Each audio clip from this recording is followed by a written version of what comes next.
3, 4। Hello बच्चों, तो कैसे आप सब लोग? आई होप कि सभी अच्छे हैं और मजे कर रहे हैं। Welcome back to my channel. आज अपने चैनल पे कर रहे हैं 10.4 का इंट्रोडक्शन कर रहे हैं। 10.1, 2, 3 इंट्रोडक्शन विद सोल्यूशन कंप्लीट है। 10.4 का आज इंट्रोडक्शन सेशन है क्लास 9th एनसीईआरटी मैथ्स का। ठीक है, तो देखो सबसे पहली थ्योरम पढ़ेंगे हम इसमें। ठीक है, थ्योरम क्या है मेरे पास? Equal chords of a circle. अच्छा, अभी ना ये जो ब्रैकेट में लिखा है पार्ट मत पढ़ना, ठीक है, नहीं तो थ्योरम आप बिगड़ जाएगी। Equal chords of a circle are equidistant from the centre. ठीक है, क्या बोल रहा है ये? मान लो कोई सर्कल है, ठीक है, कोई सर्कल है मेरे पास, उसमें इक्वल कॉर्ड्स हैं, इक्वल दो इक्वल कॉर्ड्स हैं, ए बी और सी डी, दो इक्वल कॉर्ड्स हैं। तो सेंटर से, ठीक सुनो पहले, if A B is equals to C D, तो सेंटर से डिस्टेंस उस कॉर्ड का, जब भी देखो खाली इक्वी डिस्टेंट आ रहा है, ठीक है, इक्वी डिस्टेंट का मतलब है डिस्टेंस, ठीक है, लेकिन डिस्टेंस कैसे लेंगे कॉर्ड का? कॉर्ड का डिस्टेंस यहां से भी आएगा, यहां से भी आएगा, यहां से भी आएगा, यहां से भी आएगा, कहां से लेंगे? तो जब भी खाली डिस्टेंस की बात करें कॉर्ड की, तो हमेशा याद रखना परपेंडिकुलर डिस्टेंस की बात करेगा। कौन से डिस्टेंस की बात करेगा? परपेंडिकुलर डिस्टेंस की बात करेगा। तो अभी क्या बोल रहा हूं मैं? सेंटर से इक्वी डिस्टेंट पे है ये कॉर्ड, ठीक, सेंटर से इक्वी डिस्टेंट, डिस्टेंट है मतलब परपेंडिकुलर है, ठीक है, मतलब क्या है? परपेंडिकुलर है। ये लो जी, डन है। कहने का मतलब है इफ ए बी और सी डी आपस में इक्वल हैं, तो ये मान लो P है, ये पॉइंट मान लो Q है और ये O है, देन OP और OQ आपस में इक्वल होंगे, देन OP और OQ आपस में इक्वल होंगे, सेम डिस्टेंस पे चले जाएंगे कॉर्ड्स। ठीक, अच्छा, किसी को ये लैंग्वेज समझ ना आए, दूसरी लैंग्वेज समझो। क्या है? एक कॉर्ड ये रही, एक कॉर्ड ये रही, ए बी सी डी, ठीक है। इफ ए बी और सी डी आपस में इक्वल ही नहीं है, ए बी सी डी आपस में इक्वल नहीं है, तो सेंटर से डिस्टेंस इन कॉर्ड्स तक का वो भी आपस में इक्वल नहीं होगा। OP is not equals to OQ, इनको नाम दे दो OP और Q। OP और OQ भी आपस में इक्वल नहीं होंगे, ठीक है। या तो ये लैंग्वेज समझ लो या तो ये लैंग्वेज समझ लो, ये समझोगे तो ये भी समझ में आ जाएगा, ये समझोगे तो ये भी समझ। अगर तो दोनों समझ में आ गई तो बहुत अच्छी बात है। अब देखो, अब पढ़ो ब्रैकेट वाला पोर्शन भी। Equal chords of a circle of congruent circles. Congruent circles कौन से होते हैं? बहुत बार टॉपिक आया, बहुत बार बताया भी है। कॉन्ग्रेंट सर्कल्स कौन से होते हैं? याद रखेंगे, जिसका रेडियस सेम होता है। जिन सर्कल्स का रेडियस सेम हो वो क्या होते हैं? कॉन्ग्रेंट सर्कल्स होते हैं। अब देखो, कॉन्ग्रेंट सर्कल्स की बात कर रहे हैं मतलब दो सर्कल्स की बात हो रही हो, ठीक, दो सर्कल्स हैं, इनका रेडियस आपस में क्या है? इक्वल है।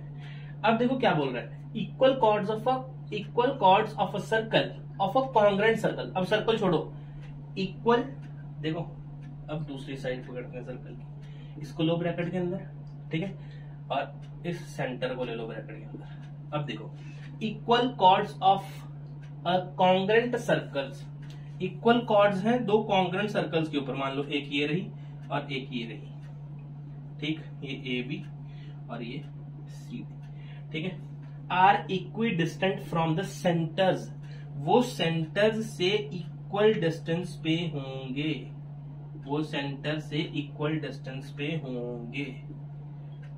बात समझ में आया?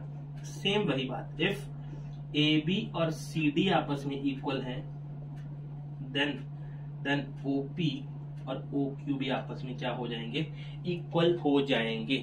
क्यों? अच्छा देखो, कॉन्ग्रेंट सर्कल्स का क्या मतलब है? अगर एक सर्कल बनाओ, अगर इसी सर्कल को मैं यहां पे बनाना चाहता हूं, तो सर वो क्या करेगा? कोइंसाइड करेगा, क्योंकि दोनों का रेडियस तो सेम है, दोनों एक ही लाइन पे बन जाएंगे, ठीक है। इसलिए बोलते हैं कि दो कॉन्ग्रेंट सर्कल्स में अगर अलग अलग सर्कल्स में भी कॉर्ड इक्वल हैं, तो सेंटर से उनका कॉर्ड्स का डिस्टेंस आपस में इक्वल ही रहेगा, ठीक।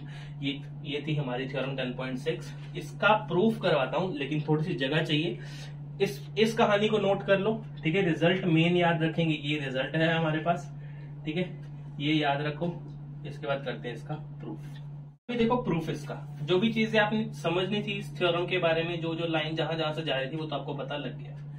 अब देखो प्रूफ आपको इंपॉर्टेंट हो सकते हैं, नहीं भी हो सकते, वो आप स्कूल टीचर से कंफर्म कर लेना एक बार, ठीक है। कई बार होता है किसी बच्चे को प्रूफ आते हैं और किसी बच्चे को प्रूफ नहीं आते, ठीक है, लेकिन प्रूफ ऐसा इंपॉर्टेंट तो है, ठीक है। आपको पता होना चाहिए चीज आई कैसे, ठीक है। अभी देखो प्रूफ में क्या है, ये चीजें गिवन है, यहीं पे लिख देना चीजें, ये गिवन है, A B is equals to C D given है, और ये टू प्रूफ है, ये क्या है, टू प्रूफ है। अब कंस्ट्रक्शन कर लेते हैं थोड़ी सी, सिर्फ ज्यादा नहीं करेंगे कंस्ट्रक्शन। कंस्ट्रक्शन में मैं करूंगा ट्राइंगल्स बना लूंगा, ए ओ और ओ डी। यहां पे क्या लिख दूंगा, join A O and O D, इन दोनों को ज्वाइन कर दिया सर मैंने, ठीक है। अब मेरी बात सुनो, ए बी सी डी आपस में इक्वल है। प्रूफ में देखो मैं क्या लिख रहा हूं कि ए बी को क्या मैं ये बात लिख सकता हूं, ए बी को मैं लिख सकता हूं क्या, A P plus P B, A B को मैं ब्रेक करके लिख सकता हूं। और मैं आपको एक चीज बताता हूं, सबसे पहले तो ए पी और पी बी आपस में इक्वल है, ए पी और पी बी आपस में इक्वल है, बिकॉज रीजन क्या दूंगा, perpendicular from the centre of circle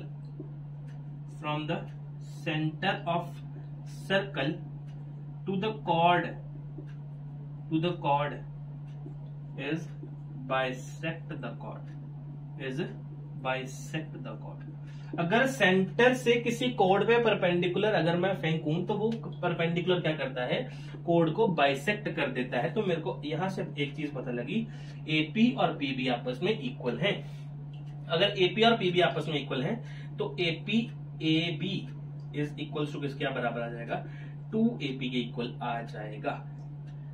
कैसे, अगर किसी को नहीं पता लगा तो देखो मैं यहां पे क्या करूंगा, A B is equal to AP plus AP, क्योंकि ये तो आपस में इक्वल है, तो AP प्लस AP कितना आ गया, 2AP। सिंपल इतनी सी बात लिखी, ठीक है। अच्छा, और सेम एज मैं CD को क्या लिख सकता हूं, CD को क्या लिख सकता हूं मैं, CD को लिख सकता हूं CQ plus QD। Same reason यही आएगा, CQ is equal to QD होगा, ठीक है। और इसका रीजन क्या है, सेम एज अबव, जो ऊपर लिखा, ऊपर क्या लिखा, perpendicular from the centre of the circle, centre of the यहां तक है, ठीक है, ये वाला बात, ठीक है। Centre of the circle to chord is bisect the chord, chord को बाइसेक्ट करता है। अब CD देखो किसके बराबर आ जाएगा, 2CQ के इक्वल आ जाएगा। अब जहां तक मेरे को पता है कि AB और CD तो आपस में गिवन है, तो ट्वाइस ऑफ AP और ट्वाइस ऑफ CQ भी आपस में इक्वल होंगे, 2 से 2 कट गया, AP और CQ आपस में इक्वल है। इतनी मेहनत करी क्यों, क्यों AP और CQ आपस में इक्वल है, CQ C नीचे लो, AP और CQ क्या है, आपस में इक्वल है। मैंने ये बात यहाँ पे प्रूव कर दी, ठीक है। अगर CQ नहीं लेते, QD लेते तो भी आपकी बातें बन जाती, इसलिए मैंने पॉइंट ऊपर कर दिया होगा, ठीक है तो कॉर्ड इक्वल ही, ठीक। अभी आपको एक बात समझ में आई कि क्या AP और CQ भी इक्वल, AO और OC भी आपस में इक्वल, डन है। यहाँ पे C लिखा जाएगा, AO is equal to OC भी हो जाएगा, क्यों, रेडियस है सर्कल का, रेडियस ऑफ सर्कल। अच्छा, और बात देखो, नाउ इन ट्राइंगल क्या है, कौन सा ट्राइंगल है, AOP, कौन सा triangle, AOP and triangle COQ, ये दो ट्राइंगल है, ठीक है। अब देखो एंगल P और एंगल Q 90 डिग्री, ये आ गया राइट R। इसके सामने hypotenuse AO is equal to OC equal है, ठीक। क्या बोल दूंगा इसको, R of circle, radius of circle. ये क्या आ गया, H आ गया, क्योंकि परपेंडिकुलर के सामने हाइपोटेन्यूज। अब एक साइड इक्वल कर दिए, एक साइड कौन सी है, AP is equals to QC। ये आपका क्या था, प्रूव्ड कर दिया हमने। प्रूव्ड कहाँ किया, ये हमने प्रूव किया। तो RHS by RHS congruency triangle AOP is congruent to triangle COQ। ये आपस में कॉन्ग्रेंट हो गए, ठीक है। और यहां से क्या पता लगा, OP और OQ आपस में इक्वल हैं, तो OP is equals to OQ by CPCT by CPCT। Done है। और यही बात आपने प्रूव करनी थी, ठीक है। सबसे पहला पेज ये रहा, कहने का मतलब दूसरा पेज ये रहा और तीसरा पेज ये रहा, ठीक है। गिवन टू प्रूव और कंस्ट्रक्शन आपके सामने लिखे। एक बार मैं डिवाइड कर देता हूं इनको, ठीक है। देखो ये रहा, ये वाला अलग पोर्शन है, ये वाला, ये है गिवन टू प्रूफ और कंस्ट्रक्शन वाला पोर्शन, और ये है प्रूफ वाला। यहां तक पहले प्रूफ किया, सेकंड वाला प्रूफ यहां से स्टार्ट किया, और थर्ड वाला आंसर कहां से दिया मैंने, यहां से थर्ड वाला आंसर देना स्टार्ट किया। इसको मिटा के थर्ड वाला आंसर यहां देना स्टार्ट किया। तो ये है मेरा प्रूफ इस थ्योरम का, ठीक है। होप सो आपको समझ में आया है, ठीक है। नोट करो कॉपी के ऊपर, then we will proceed to the next theorem. 10.7 theorem क्या है मेरे पास, chords equidistant from the centre of a circle are equal in length. 10.6 का उल्टा। 10.6 क्या थी, क्योंकि प्रूव जब करवाते हैं ना तो बच्चा रिजल्ट भूल जाता है, ठीक है। देखो रिजल्ट देखो पहले क्या है, 10.6 और 7 एक फ्रेम में डाल दूंगा मैं। A, B, C और D। ये बोल रहा था आपके कॉर्ड्स इक्वल हैं, तो सेंटर से पड़ने वाला डिस्टेंस भी इक्वल होगा। Then OP is equals to OQ होगा, ठीक है। ये था 10.6 वाला बोल रहा। 10.7 वाले अंकल क्या बोल रहे हैं, 10.7 वाले अंकल बोल रहे हैं कॉर्ड्स इक्वी डिस्टेंट है, ठीक है। Chords equidistant from the centre of circle. Chords तो हैं, सही बोल रहे हैं, ठीक है। ABCD कॉर्ड्स हैं, अपनी जगह कॉर्ड्स हैं। देखो क्या बोल रहे हैं यहाँ पे, AB और CD दो कॉर्ड्स मैंने बना दी, ठीक है। ये सेंटर, जो सर्कल का सेंटर है वहां से इक्वल इन लेंथ है, ठीक है। सेंटर से इक्वल इन लेंथ है, ये बात बोल रहा है वो, ठीक। कहने का क्या मतलब है, इनका कहने का मतलब है if OP is equals to OQ है, ठीक है। अगर सेंटर से डिस्टेंस इक्वल है देन आपके कॉर्ड्स भी आपस में इक्वल होंगे। देखो एक फ्रेम में बात सीखो ये वाली। 10.6 में क्या बोल रहा है, AB और CD आपस में इक्वल है, और सेंटर से जो एंगल बनेगा, सेंटर से जो डिस्टेंस है वो इक्वल है। सेंटर से जो डिस्टेंस इक्वल है तो कॉर्ड्स भी आपस में इक्वल हो जाएंगी, ये बात ये सिर्फ बोल रहा है, ठीक है। तो ये है 10.7 थ्योरम मेरे पास, ठीक है। इतनी बात नोट कर लो, इसके बाद क्या करवा रहा हूं, प्रूफ इसका। देखो इसी थ्योरम को 10.7 को मैंने क्या कर दिया, ऐसे बना दिया, दो कॉर्ड्स बना दी ABCD, ठीक है। सेंटर से उनका डिस्टेंस क्या कर दिया, इक्वल कर दिया, ठीक है। कहने का मतलब है OP और OQ आपस में इक्वल हैं। रिजल्ट लिख दे एक बार यहाँ पे, रिजल्ट देखो, रिजल्ट नहीं भूलना आपने कभी भी, रिजल्ट भूल गए फिर थ्योरम का मतलब ही नहीं बना। रिजल्ट क्या बोलता है, इफ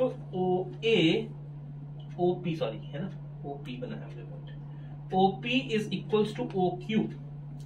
अगर OP और OQ आपस में इक्वल हैं then chords are also equal, तो AB is equals to CD बनेगा।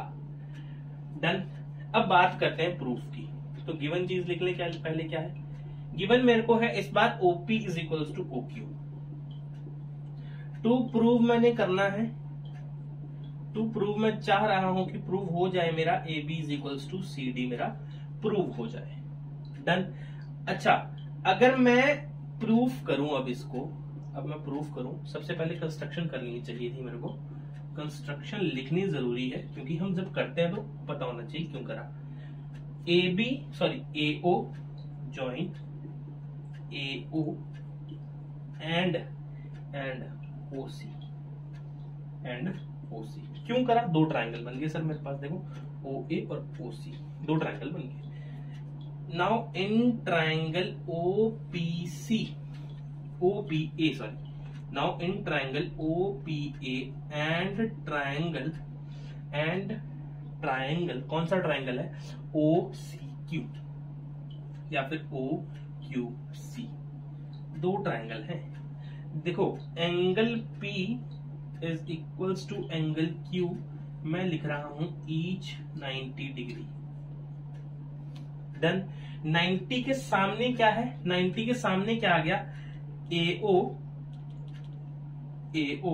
Is equals to CO, equal आ गए क्यों? Radius of circle.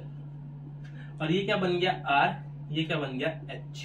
अब कोई साइड इक्वल चाहिए, साइड तो गिवन है sir, OP is equals to OQ तो गिवन है, तो मैंने वही लिख दिया, गिवन करके RHS बाय RHS कॉन्ग्रुएंसी।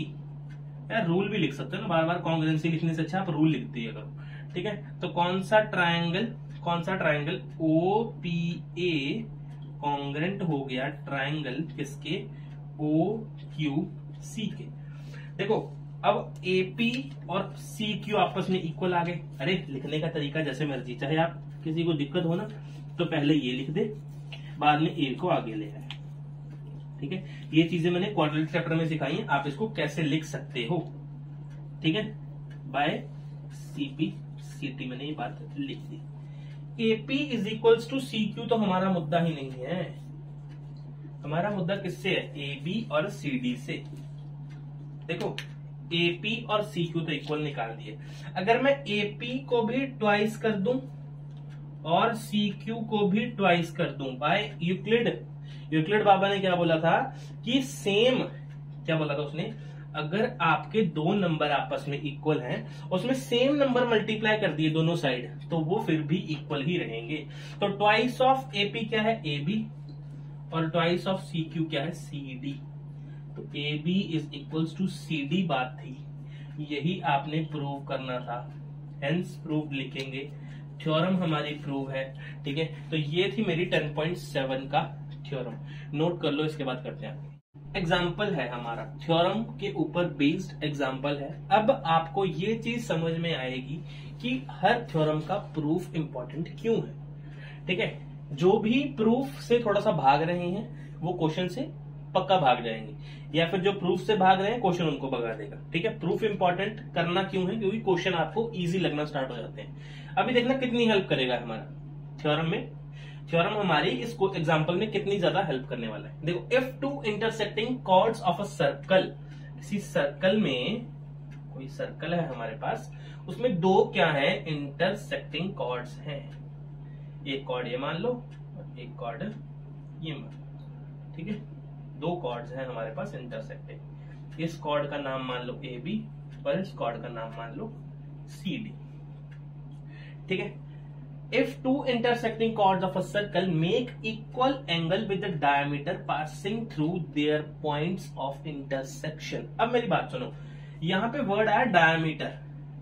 अब डायमीटर हमेशा सेंटर से होके गुजरता है, डायमीटर हमेशा सेंटर से होके गुजरता है। मान लो सर्कल का सेंटर ये रहा C, ठीक है। तो ये कैसे गुजर रहा है? एक तो सेंटर से भी गुजर रहा है डायमीटर, और कॉर्ड्स के इंटरसेक्शन पॉइंट से भी गुजर रहा है, ठीक है। तो ये हमारे पास छोटी सी चीज बन गई, हमारे पास कुछ E मान लिया इस पॉइंट को, ठीक है। इंटरसेक्शन पॉइंट से भी और सेंटर से भी डायमीटर पास कर रहा है, ठीक है। देन प्रूव दैट, और इक्वल है। अब देखो डायमीटर बना दी मैंने, डायमीटर बना दिया, इंटरसेक्शन पॉइंट से क्रॉस कर रहा है, सर्कल से क्रॉस कर रहा है, और ये डायमीटर क्या कर रहा है? कॉर्ड्स के साथ इक्वल एंगल बना रहा है, मतलब ये वाला एंगल और ये वाला एंगल आपस में इक्वल है, डन है। ये वाला एंगल और ये वाला एंगल आपस में इक्वल है, इसको नाम दे दो O, इसको नाम क्या दे देंगे? O। अब बात करते हैं गिवन पे। गिवन क्या है?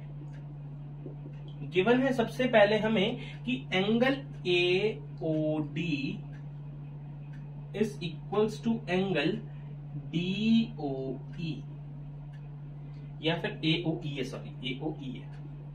AOE और एंगल DOE आपस में इक्वल है। और दूसरी बात क्या है, AB and CD are two intersecting chords, intersecting chords, दो इंटरसेक्टिंग कॉर्ड्स हैं। क्योंकि AB और CD हमारे पास गिवन नहीं था, ये हमने खुद पॉइंट्स लेट करे, तो आप लेट लगा सकते हैं, ठीक है। Let AB and CD are two intersecting chords. अच्छा, टू प्रूव क्या कर रहे हैं हम यहाँ पे, टू प्रूव कर रहे हैं कि कॉर्ड्स आर इक्वल, मतलब AB और CD आपस में इक्वल होंगे, ये हम प्रूव कर रहे हैं। डन है। अच्छा, अब मेरी बात सुनो एक और, देखो अभी मैंने क्या करा है, डायग्राम में थोड़ा सा चेंज करा है। रीजन क्या था, क्योंकि मेरे को सेंटर चाहिए था, पहले डायग्राम बहुत नीचे आ गया था, तो आपने क्या करना, थोड़ा सा डायग्राम ऊपर को बना लो, ठीक है। और इस सेंटर को नाम देंगे हम O और इस पॉइंट को P।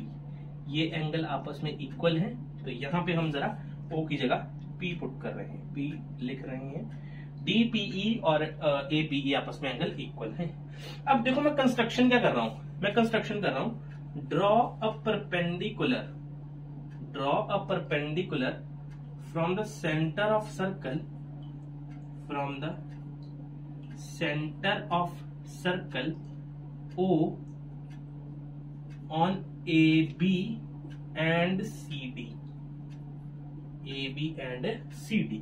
परपेंडिकुलर बना दो, एक यहां से बना दो डिस्टेंस और एक यहां से बना दो परपेंडिकुलर डिस्टेंस। अब देखो, अब क्वेश्चन का आपने क्या कर दिया, क्वेश्चन को आप किस में ले आए, थ्योरम में लेके आ गए क्वेश्चन को,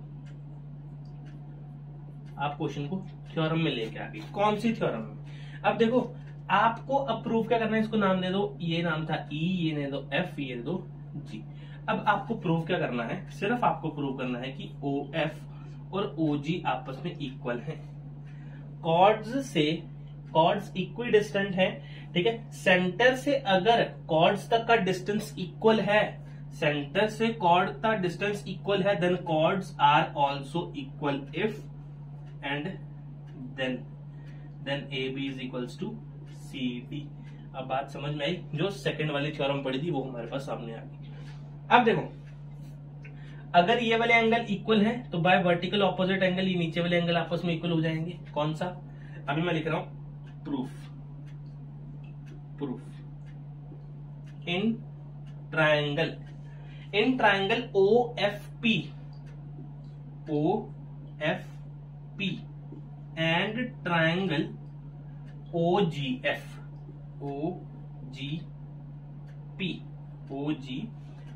तो अब देखो आप क्या बोल सकते हो, सबसे पहले आप बोल सकते हो कि OFP angle OFP is equals to angle OGP is equals to angle OGP। ये क्या है, ईच 90 डिग्री। उसके बाद क्या बोल सकता हूं मैं, FPO angle FPO is equals to angle GPO equal है बिकॉज वर्टिकल ऑपोजिट एंगल्स। क्या है ये, वर्टिकल ऑपोजिट एंगल्स हैं, ठीक। उसके बाद देखो साइड कौन सी इक्वल है, इसमें हमारे पास साइड कौन सी वाली, तो साइड कौन सी इक्वल है, यहाँ पे एंगल इक्वल कर दिए, एंगल अब तीसरी पक्का साइड होगी, क्योंकि एंगल कोई रूल नहीं होता। तो कौन सा side, OP is equals to OP common, OP common. बात समझ में आया, तो मैं क्या लिख रहा हूं, बाय एंगल साइड कॉन्ग्रुएंसी, ठीक है। ये लिख दिया करो, रूल कौन सा लगा रहे हो, ट्रायंगल, कौन सा triangle, OFP is equals to congruent का साइन लगाएंगे OGP। अगर ये कॉन्ग्रुएंट है तो आपका OF is equals to OG prove हो गया बाय CPCT बाय आपने प्रूव क्या कर दिया, OF और OG आपस में इक्वल है, ठीक। अब लास्ट में क्या लिखेंगे आप, थ्योरम जो हमने पढ़ी कौन सी, सेंटर से कॉर्ड्स का distance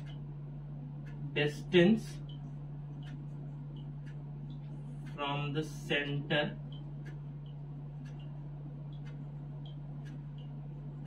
to the chord is equal, then chords are of equal length. ये आपकी थ्योरम है. Distance from the centre to the chord is equal then chords are equal length. ठीक है, कॉर्ड्स की लेंथ आपस में इक्वल होती है. यहां पे मैं देखो क्या लिख रहा हूं, लास्ट में रिजल्ट लिख रहा हूं. इफ अगर आपका O F is equals to O G आ गया है, देन आपका ए बी और सी डी भी आपस में इक्वल हो जाएंगे. और आपने यही बात प्रूव करनी थी. अब मेरी बात देखो, आपका थ्योरम के प्रूफ से कितनी बड़ी चीज समझ में आएगी. आपको थोड़ी सी कंस्ट्रक्शन करनी थी और इनको इक्वल करना था. अगर आप इनको इक्वल कर रहे हैं तो कॉर्ड्स भी आपस में इक्वल हैं. तो ये है हमारा एग्जांपल 2 10.4 इंट्रोडक्शन का. नोट करेंगे अपनी कॉपी के ऊपर. अब मिलेंगे हम आपको नेक्स्ट वीडियो में 10.4 के सोल्यूशन के साथ. तब तक के लिए अलविदा. Thank you.